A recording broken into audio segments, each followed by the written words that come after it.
Gold trusted gold buyers తాకట్టులో ఉన్న బంగారాన్ని విడిపించి ఈ రోజు ఉన్న మార్కెట్ ధరకే కొనబడును. మరిన్ని వివరాలకు సంప్రదించండి 77107720. దేశ భవిష్యత్తు తరగతి గదిలోని నిమిత్తమవుతుందన్నారు డాక్టర్ సర్వేపల్లి రాధాకృష్ణ. మరి అటువంటి పాఠశాలలు ఏ విధంగా ఉండాలి, ఏ విధంగా ఉన్నాయి మనం తెలుసుకునే ప్రయత్నం చేస్తున్నాం. ప్రస్తుతం మారుమూల పల్లెల్లో నేను లేను, ఏజెన్సీ ప్రాంతాల్లో నేను లేను. టైర్ 2 సిటీగా పేరుగాంచిన ఖమ్మం నడిబొడ్డు నేనున్నాను. ఖమ్మం నగరంలోని 57వ డివిజన్లో ఉన్నటువంటి ప్రభుత్వ ప్రాథమిక పాఠశాల వద్ద నేనున్నాను. తుమ్మల రాష్ట్ర మినిస్టర్ నియోజకవర్గంలో ప్రభుత్వ పాఠశాల కనీసం 62 మంది పేద విద్యార్థులు చదువుకునేటువంటి విద్యా వ్యవస్థ కనీస సౌకర్యాలు లేని పరిస్థితి కనిపిస్తూ ఉంది. మాకు మంచిగా స్కూల్ కట్టిస్తే మంచిగా చదువుకుంటాం. ఏం కావాలి మీ స్కూల్కి? బ్యాగ్స్ కావాలి, స్కూల్ ఫర్సెస్ బాలే, పట్టాలు చిరిగినాయి, రేఖలన్నీ పలిగినాయి. పడితే ఈడ జల్లు కురుస్తుందా మీకు? ఈడ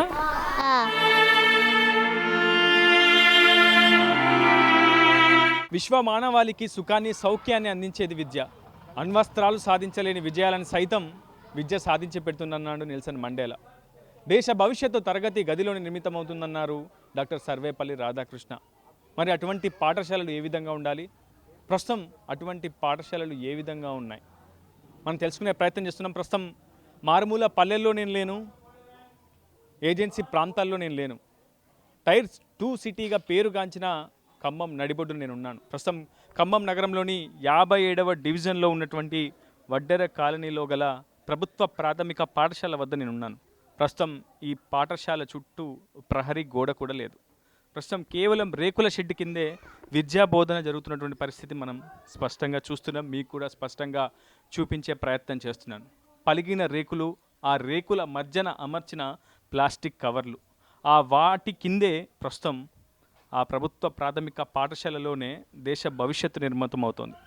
నిజంగా సరైన సౌకర్యాలు, మౌలిక వసతులు, అత్యుత్తమ బోధన చేసే అధ్యాపకులు ఉన్న చోట దేశ భవిష్యత్తు ఏ విధంగా ఉంటుందో మనం ఊహించుకోవచ్చు. ఎన్నో విద్యా కుసుమాలు పాఠశాలల్లో సరైనటువంటి వసతులు లేక వికసించకుండా పోతున్నటువంటి పరిస్థితి కనిపిస్తుంది. ఉత్తమ ఉపాధ్యాయులు ఉన్నప్పటికీ సరైన వసతులు లేక ఇంకా ప్రాథమిక పాఠశాలల్లో విద్యా బోధన విద్యార్థులకు చేరడం లేదు. అన్నీ ఉచితంగా ఇచ్చినప్పటికీ కొన్ని చోట్ల విద్యార్థుల సంఖ్య క్రమక్రమంగా పడిపోతుంది. ఇప్పటికే బడిబాట పేరిట తెలంగాణ ప్రభుత్వం అత్యుత్తమ విధానాన్ని తీసుకొచ్చి అన్నీ ఉచితంగా ఇచ్చి విద్యార్థుల సంఖ్యను పెంచాలని, పాఠశాల విద్యా వ్యవస్థను మరింత బలోపేతం చేయాలని చేస్తున్న ప్రయత్నాలు కొన్ని చోట్ల విఫలమవుతున్నప్పటికీ ఇలా మరికొన్ని చోట్ల ఇంకా విభిన్నకరమైనటువంటి దృశ్యాలు కనిపిస్తున్నాయి. ఈ ప్రాథమిక పాఠశాలలో సుమారు 50 మంది విద్యార్థులు విద్యను అభ్యసిస్తున్నారు. కానీ సరైన వసతులు లేక ఆ పగిలిన రేకుల కింద, అట్టాల కింద ప్రస్తుతం పారి గోడలు లేక, ప్రహరీ గోడలు లేక పూర్తిగా అపరిశుభ్ర వాతావరణంలోనే ప్రస్తుతం విద్యా బోధన కొనసాగుతుంది.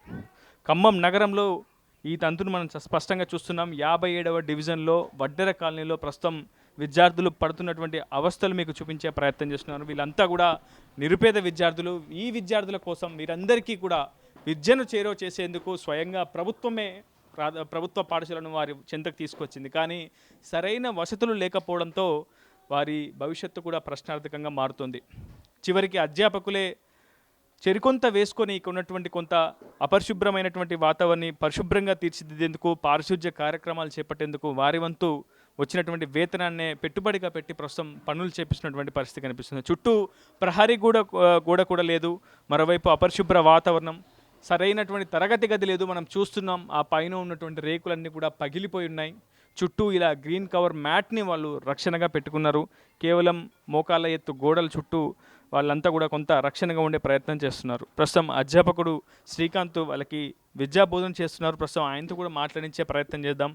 అసలు ఈ ప్రభుత్వ పాఠశాల ఎందుకు ఇలా ఉంది, అసలు ఈ పాఠశాలను మెరుగుపరిచేందుకు, ఇక్కడ ఒక పక్కా భవనాన్ని నిర్మించేందుకు ప్రభుత్వానికి వారు ఎటువంటి ప్రతిపాదనలు పంపారు, ప్రస్తుతం ఆ ప్రతిపాదనలు ఏ దశలో ఉన్నాయి మనం తెలుసుకునే ప్రయత్నం చేద్దాం. శ్రీకాంత్ గారు, అసలు ఖమ్మం జిల్లా నడిబొడ్డున ఇలాంటి ఒక పాఠశాల ఉందంటే నిజంగా మేమే ఆశ్చర్యపోయినటువంటి పరిస్థితి ఉంది. అసలు ఏం జరుగుతుంది, ఈ ప్రభుత్వ ప్రాథమిక పాఠశాలకు ఎందుకు పక్కా భవనం లేదు, ఇటువంటి అంశాలపై మీరు ఉన్నతాధికారుల దృష్టి తీసుకెళ్ళినప్పుడు ఎటువంటి సమాధానం వచ్చింది? తప్పనిసరిగా అండి. Good afternoon. మనది ఇది జీపీఎస్ రజకవీధి పాఠశాల అండి. ఇది రజకవీధి పాఠశాల అంటే ఖమ్మం టౌన్లో 3వ టౌన్లో ఉన్న బడి.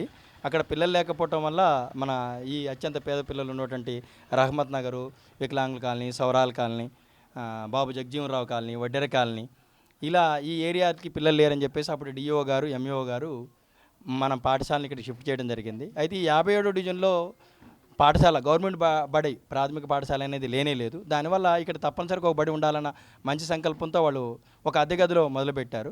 అందువల్ల ఏమవుతుందంటే పక్కా భవనం లేదు కాబట్టి అద్దె గదిలో నడవడం జరుగుతుంది. అయితే ఇదంతా గవర్నమెంట్ ఇచ్చిన భూముల్లో కట్టుకున్న చిన్న చిన్న గదులు, మనకి సరైన సౌకర్యాలు ఉన్న గదులు కూడా లభ్యం కాలేదు. 2014-15 నుంచి ఈ ఏరియాలో జీపీఎస్ రజకవీధి పాఠశాల నడుస్తుందండి. నేను 2018లో ఈ పాఠశాలకు రావడం జరిగింది. మనకి గత సంవత్సరం బడిబాటలో భాగంగా గౌరవ శ్రీయుత కలెక్టర్ గౌతమ్ గారు మనకి ఇక్కడికి విచ్చేయడం జరిగింది. మనకి పాఠశాల తప్పనిసరిగా మంజూరు చేయండి అని మౌఖిక ఆదేశాలు ఇచ్చారు. దురదృష్టవస్తు సార్ 3 రోజులకే ట్రాన్స్ఫర్ అవ్వడం జరిగింది. అది మళ్ళా అట్లే ఆగిపోయింది ఆ ప్రతిపాదనలు. తర్వాత ఇది ఎన్సిఎల్పి బిల్డింగ్ అండి. ఇప్పుడు ప్రస్తుతం మీరు చూస్తున్నది ఎన్సిఎల్పి వాళ్ళ బడి.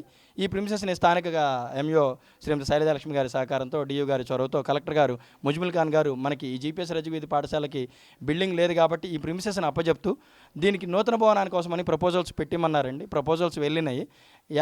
సుమారు ఒక 50 లక్షలతో, మాకు తెలిసినంత వరకు అయితే ఒక 50 లక్షలతో 5 గదులతో, చుట్టూ ప్రహరీ గోడ, టాయిలెట్స్, డ్రింకింగ్ వాటర్ ఫెసిలిటీ, అన్ని సదుపాయాలతోటి ఒక 50 లక్షలతో బడి కట్టించమని ప్రపోజల్స్ పెట్టారు. ఖమ్మం మున్సిపల్ కార్పొరేషన్ ఏఈ గారు ప్రపోజల్స్ పంపించడం జరిగింది.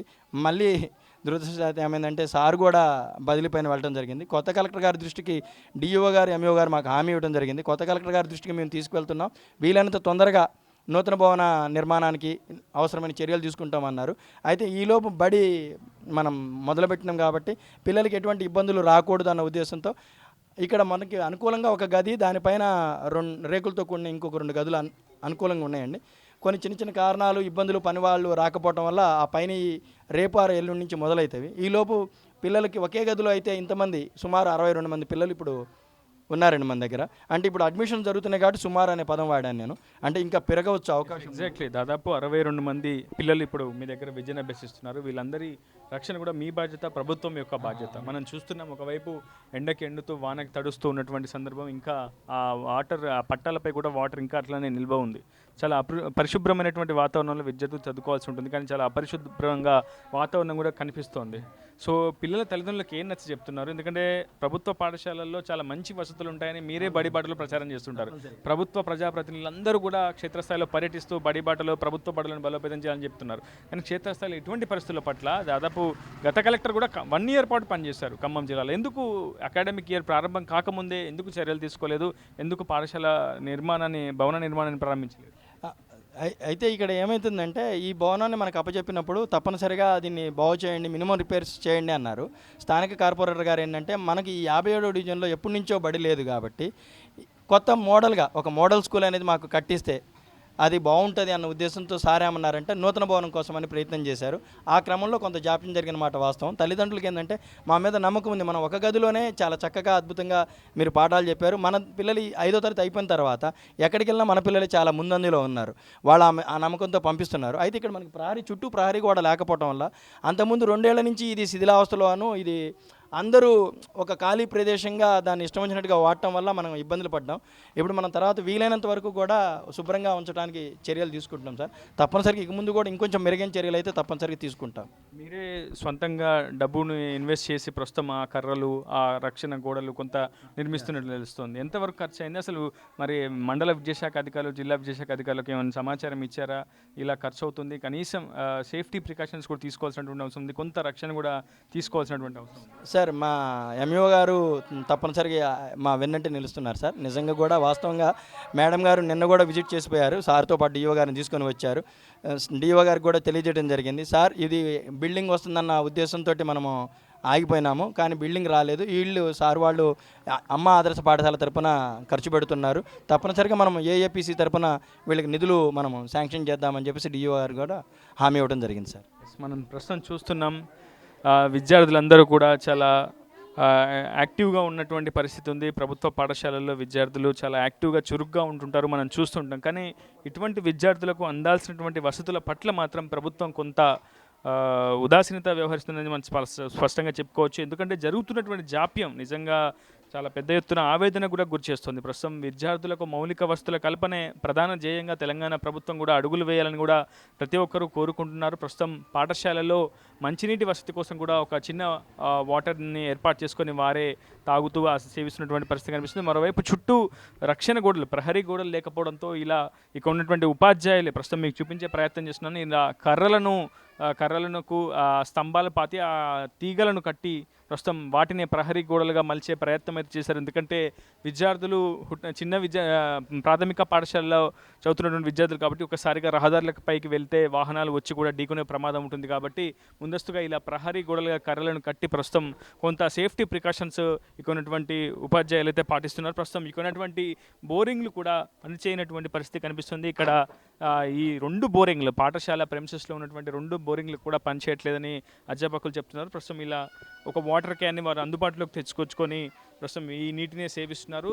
మరోవైపు టాయిలెట్స్కి సంబంధించి కావచ్చు, అక్కడ కూడా టాయిలెట్స్ పైన ట్యాంక్ని ఏర్పాటు చేయలేకపోయారు. ప్రస్తుతం కేవలం అలాంటి డ్రమ్లోనే వాటర్ని స్టోరేజ్ చేసుకుంటూ వాటిని ప్రస్తుతం టాయిలెట్స్ కోసం కూడా వినియోగిస్తున్నటువంటి పరిస్థితి కనిపిస్తుంది. కేవలం ఉన్నటువంటి ఇది ఒక్క తరగతి గది మాత్రమే ఉంది. కానీ ప్రస్తుతం ఇక్కడ 1 నుంచి 5వ తరగతి వరకు సుమారు 62 మంది విద్యార్థులు విద్యను అభ్యసిస్తున్నటువంటి పరిస్థితి కనిపిస్తుంది.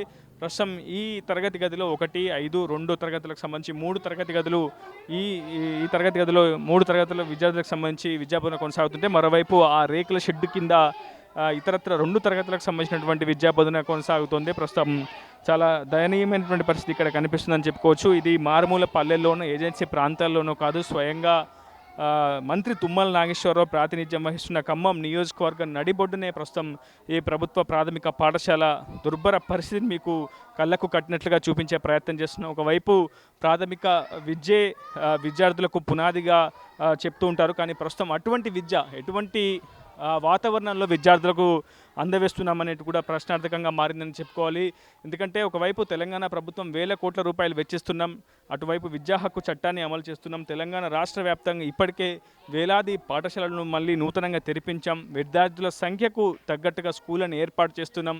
మారుమూల ఏజెన్సీ ప్రాంతాల్లోనూ పల్లెలలోనూ ప్రత్యేకమైనటువంటి స్కూల్స్ను, రెసిడెన్షియల్ ఇంటిగ్రేటెడ్ స్కూల్స్ని కూడా ఏర్పాటు చేస్తున్నామని చెప్తుంది. కానీ ఖమ్మం జిల్లా నడిబొడ్డున ఉన్నటువంటి ఈ ప్రభుత్వ ప్రాథమిక పాఠశాలే ప్రభుత్వ పనితీరుకు నిదర్శనంగా మనం చెప్పుకోవాలి. సుమారు 62 మంది విద్యార్థులు విద్యను అభ్యసిస్తున్నటువంటి పాఠశాల ప్రాంగణం ఏ విధంగా ఉందో మీరు చూడొచ్చు. ప్రస్తుతం అపరిశుభ్ర వాతావరణం నడి మధ్యలో ప్రస్తుతం 62 మంది చిన్నారులు విద్యను అభ్యసిస్తున్నారు. అధ్యాపకులు కూడా అరిగోసపడుతున్నారు.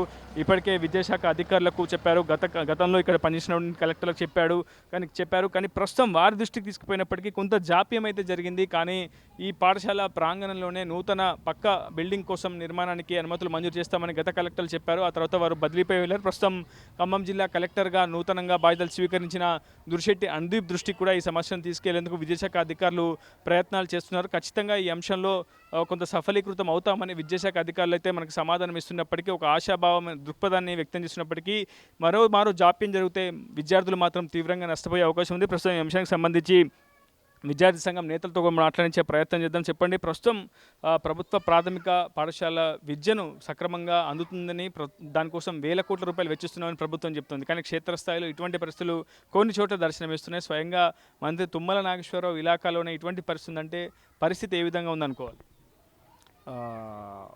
ఒక సమాజం కావచ్చు, ఒక రాష్ట్రం కావచ్చు, అది అభివృద్ధి ఎప్పుడు అవుతుందంటే విద్యార్థులకు విద్య అందినప్పుడే అది అభివృద్ధి అవుతుంది. కానీ ఇక్కడ మనం చూసుకుంటే కనుక ఖమ్మం జిల్లాలో తుమ్మల నాగేశ్వరరావు మినిస్టర్ నియోజకవర్గంలో, ఆ నియోజకవర్గంలోనే ప్రభుత్వ పాఠశాల కనీసం 62 మంది పేద విద్యార్థులు చదువుకునేటువంటి విద్యా వ్యవస్థ కనీస సౌకర్యాలు లేనటువంటి పరిస్థితి కనిపిస్తూ ఉంది. ఇదే విషయంలో మేము గతంలో కూడా అధికారుల దృష్టికి కూడా మేము తీసుకెళ్ళాము. గత మినిస్టర్ టైంలో కావచ్చు, విద్యాశాఖ అధికారులు కలెక్టర్ గారి దృష్టికి తీసుకెళ్తే గతంలో రెంటెడ్ భవన్లో ఈ పాఠశాలను కొనసాగించారు. మేము వచ్చిన తర్వాత ఈ వికలాంగుల స్కూల్ని కేటాయించని చెప్పేసి 58వ డివిజన్లో ఉన్నటువంటి దాన్ని 50 డివిజన్లో ఉన్నటువంటి వికలాంగుల స్కూల్ ఎప్పుడో మూతపడినటువంటి స్కూల్స్కి నేను తీసుకొచ్చారు. ఇదే టైంలో మేము అధికారుల దృష్టికి తీసుకెళ్తే అక్కడ ఉన్నటువంటి ఎంఈఓ శైలజ మేడం గారు కూడా చొరవతోటి మున్సిపల్ కమిషనర్ కావచ్చు కలెక్టర్ గారి దృష్టికి తీసుకెళ్ళగానే ముజ్మిల్ ఖాన్ గారు కూడా వెంటనే బిల్స్ కూడా శాంక్షన్ చేస్తామని చెప్పేసి కూడా శాంక్షన్ చేయడం జరిగింది. కానీ తర్వాత జోపియంలో అక్కడ పనులు ఏది కూడా టెండర్ రాకపోవడంతో ఇక్కడ కనీసం వర్క్లు కూడా ఎక్కడ కూడా పనులు ఏర్పాటు కాలేదు, పూర్తి కాలేదు. వెంటనే ఇక్కడ స్కూల్స్ కూడా అకాడమిక్ స్టార్ట్ అయ్యాయి. అదేవిధంగా ముజ్మిన్ ఖాన్ కలెక్టర్ గారు కూడా ట్రాన్స్ఫర్ కావడంతో మళ్ళీ కొత్త కలెక్టర్ గారు వచ్చారు. మళ్ళీ ఇది మొదటి నుంచి కూడా మళ్ళీ ఇది జరిగే పరిస్థితి కూడా కనపడతా ఉన్నది. మేము గత ప్రభుత్వ హయాంలో నలుదిశలా అభివృద్ధి చేశాం, 4 వైపులా ఖమ్మంని అభివృద్ధి చేశామని గత పాలకులు చెప్పారు. ప్రస్తుతం ఉన్నటువంటి పాలకులేమో అభివృద్ధి బుల్లెట్ వేగంతో దూసుకుపోతుందని చెప్పారు. కానీ ప్రస్తుతం ఒక పాఠశాల ఇంత అధ్వాన స్థితిలో ఉండడం, అది కూడా ప్రభుత్వం ఏర్పడిన ఏడాదిన్నర వరకు ఉండడం, ఒకవైపు కలెక్టర్ దృష్టికి తీసుకెళ్లారు, కలెక్టర్ ప్రతిపాదనలు పంపారు, ఖచ్చితంగా సమస్యను పరిష్కరిస్తామని చెప్పారు. కానీ అకాడమిక్ ఇయర్ ప్రారంభమైంది, 62 మంది విద్యార్థులు ప్రస్తుతం రేకుల షెడ్ కింద పట్టా కవర్ల కింద విద్యను అభ్యసిస్తున్నారు. కానీ ఒక చలనం లేదా? ఎందుకంటే పార్కుల కోసం సుందరీకరణ పేట వేల కోట్ల రూపాయలు ఖర్చు చేసే ప్రభుత్వాలకు ఇటువంటి అంశాలు ఎందుకు దృష్టి సారించట్లేదు? నేను కూడా అదే ప్రశ్నించాలనుకున్నాను.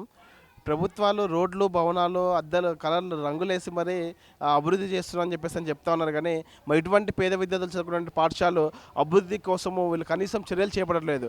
ప్రభుత్వం ఏర్పడిన తర్వాత కనీసం విద్యాశాఖ మంత్రి లేరు. ఈ విద్యారంగ అభివృద్ధి వైపు కూడా ప్రభుత్వం ఆలోచన చేయట్లేదని మనం అనుకుంటా ఉన్నాము. ఎందుకంటే ఇక్కడ ఇదే కాదు, అనేక జిల్లాల్లో కూడా కనీసం అద్దె భవనాల్లో కొనసాగిస్తూనే ఉన్నారు. కనీసం విద్యార్థులకు చెల్లించాల్సిన ఫీజులు రీయింబర్స్మెంట్ కూడా విడుదల చేసే పరిస్థితి ప్రభుత్వం లేదు. కేవలము పేపర్ మీద రాతలు రాసుకోవడానికి, మీడియాలో మాట్లాడుకోవడానికి మాత్రమే మేము విద్యారంగాన్ని అభివృద్ధి చేస్తూ ఉన్నాము. గ్రామాలలో పేద విద్యార్థులకు విద్య అందే విధంగా ఇంటర్నేషనల్ ఇంటిగ్రేటెడ్ స్కూల్స్ కూడా తీసుకొస్తామని చెప్పేసి అంటా ఉన్నారు. ఇంటర్నేషనల్ ఇంటిగ్రేటెడ్ స్కూల్స్ మీరు తీసుకొచ్చేదేమో కానీ కనీసం ఇప్పుడు చదువుకోవడానికి కనీసం పిల్లలకి కనీస సౌకర్యాలు లేనటువంటి పాఠశాలలు కూడా ఉన్నవి. వీటి మీద మీరు ఎందుకు దృష్టి సాధించట్లేదు? అంటే మీకు ఏమైనా జోప్యం కనిపిస్తూ ఉందా? ఖమ్మం జిల్లాలో మీరు ఎందుకు ఇటువంటి పాఠశాల ఉన్నా కూడా మీరు మెరుగ్గా విద్యార్థులకు అందుకోవడానికి కనీస సొంత భవనాలు ఏర్పాటు చేసే దాంట్లో మీరు ఎందుకు చోద్యం చేస్తున్నారని చెప్పేసి కూడా మేము ప్రశ్నిస్తూ ఉన్నాం. కాబట్టి ఇప్పటికైనా జిల్లా అధికారులు స్పందించాలి, మినిస్టర్ గారు స్పందించాలి. 3 మినిస్టర్స్ ఉన్న జిల్లా ఇది. తలుచుకుంటే 6 నెలలనే స్కూల్స్ని కూడా పూర్తి చేసి కొత్త బిల్డింగ్లు ఏర్పాటు చేసే క్యాపబిలిటీ ఉన్నటువంటి మినిస్టర్స్ వీళ్ళు. అనేక విధాలుగా తుమ్మల గారు అనేక విధాలుగా అభివృద్ధి చేసిన ఖమ్మం జిల్లా మీద ప్రత్యేక దృష్టి ఉన్నటువంటి వ్యక్తి ఆయన.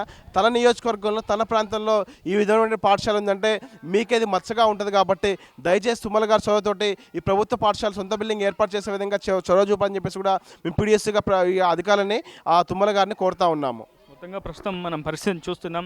విద్యార్థులు కూడా మాట్లాడించే ప్రయత్నం చేద్దాం. ఎందుకంటే ఆ చిన్నారి విద్యార్థుల మనసుల్లో ఏముంది, వారు చదువుతున్నటువంటి పాఠశాల ప్రస్తుతం ఏ పరిస్థితుల్లో ఉంది, వారు ఎటువంటి ప్రెమిసెస్లో వాళ్ళు విద్యను అభ్యసిస్తున్నారు, వారి మాటల్లో కూడా తెలుసుకునే ప్రయత్నం చేద్దాం. అంతా బాగున్నారు అందరూ? ఎట్లా ఉంది మీ స్కూల్? బాగుందా? మీకు ఇక్కడ అంతా బాగా చదువుతున్నారా చదువు? ఓకేనా? మీకు ఏమేం కావాలి ఇంకా ఈ స్కూల్లో? మాకు మంచిగా స్కూల్ కట్టిస్తే మంచిగా చదువుకుంటాం. మేము మంచిగా స్కూల్ కట్టిస్తే మంచిగా చదువుకుంటాం. ఇంకేమేం కావాలి మీ స్కూల్కి? మంచిగా ఉంటే అందరం మంచిగా ఉంటాం. వాతావరణం. నీకేం కావాలి ఇంకా? ఎవరు మాట్లాడతారు ఇంకా?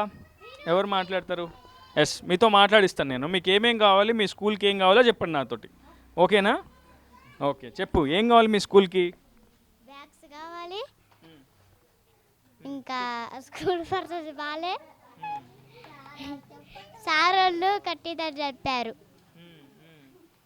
పట్టాలు చిరిగినాయి, రేఖలన్నీ పలిగినాయి. వర్షం పడితే మీరు ఏడికి పోతారా? లోపలికి కూర్చుంటాం పోయి. వర్షం పడితే లోపలికి కూర్చుంటారు. మరి చాలా మంది ఉన్నారుగా, అప్పటికి రూమ్లో కూడా ఇంకా చాలా మంది ఉన్నారుగా, సరిపోతారు అందరూ? సార్ లైన్లో కూర్చోబెడతారు. లైన్లో కూర్చోబెడతారా? ఓకే. సరిపోయిన వాళ్ళకు మన ఇంటికి పడి. వర్షం పడితే ఇక్కడ జల్లు కురుస్తుందా మీకు? ఇక్కడ కడుస్తారా అప్పుడు మీరు? ఎండ వస్తే రాయకపోతున్నాం మేము. ఎండ వస్తే రారు. ఇక్కడ బాగానే ఉందా ఇదంతా? స్కూల్ అంతా బాగానే ఉందా? టాయిలెట్ దగ్గర నీళ్ళు పోతున్నాయా? నీళ్ళు ఉన్నాయా టాయిలెట్స్ దగ్గర? అన్ని నుంచి చేసుకుంటాం. మీరే నీళ్ళు తీసుకొని పోతారు, డ్రమ్ములో నుంచి ముంచుకొని పోతారా? మనం చూస్తున్నాం ఆ చిన్నారుల మనసులో ఒకటే స్పష్టంగా ఉంది, మా స్కూల్ మంచిగా ఉండాలి, మా స్కూల్కి మంచి వస్తువులు కావాలి, మా స్కూల్లో అన్ని వస్తువులు ఉండాలని చెప్పి వాళ్ళు కోరుతున్నటువంటి పరిస్థితి. చూద్దాం ప్రభుత్వం ఎటువంటి నిర్ణయం తీసుకుంటుంది ఈ అంశంలో. స్వయంగా వ్యవసాయ శాఖ మంత్రి తుమ్మల నాగేశ్వరరావు సొంత నియోజకవర్గంలోనే ప్రస్తుతం ఎటువంటి పరిస్థితి అయితే దాపురించింది. స్వయంగా ఈ అంశంపై మంత్రి తుమ్మల నాగేశ్వరరావు దృష్టి సారించాలని కూడా ప్రతి ఒక్కరు కోరుతున్నారు. త్వరితగతిన ఈ సమస్యను పరిష్కరించి ఆ చిన్నారి విద్యార్థులకు మంచి ప్రభుత్వ పాఠశాలను పక్కా భవనాన్ని మంజూరు చేయాలని చెప్పి అందరూ కోరుకుంటున్నారు. ఇది news reporter Uday, RTV Khammam నుంచి. ఇండియా పాకిస్తాన్ తాజా అప్డేట్స్ కోసం డౌన్లోడ్ చేసుకోండి RTV లైవ్ యాప్.